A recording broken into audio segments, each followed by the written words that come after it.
Sa magkasalib na operasyon ng PNP at PDEA BARM, dalawang suspect ang naaresto at nasabat ang tinatayang mahigit 1.7 na milyong halaga ng hinihinalang shabu.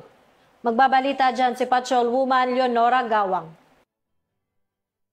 Samang 1.7 milyong halaga ng shabu mula sa dalawang naarestong drug suspect sa isinagawang drug bypass operation ng PNP at PDEA sa Sinsuat Avenue, Rosario 10, Cotabato City nito lamang ikapito ng Nobyembre taong kasalukuyan.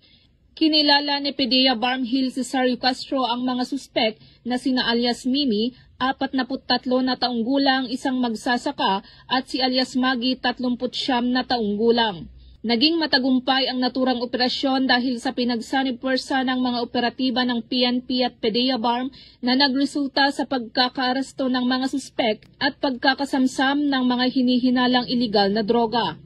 Nasamsam mula sa mga suspek ang 5 piraso ng heat seal transparent plastic sachet na naglalaman ng tinatayang 250 gramo ng hinihinalang shabu na may halagang 1,700,000 pesos, 2 Android cellphone at bypass money.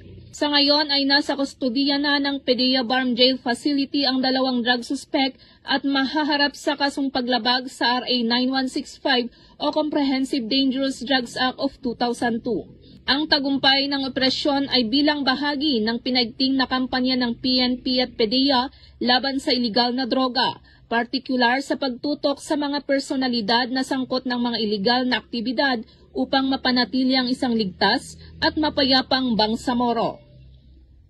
Mula rito sa rehiyon ng Bangsamoro, ako ang inyong Police News Network Correspondent, Patrolwoman Leonora Gawang, alagad ng batas, tagataguyod ng Balitang Pulis.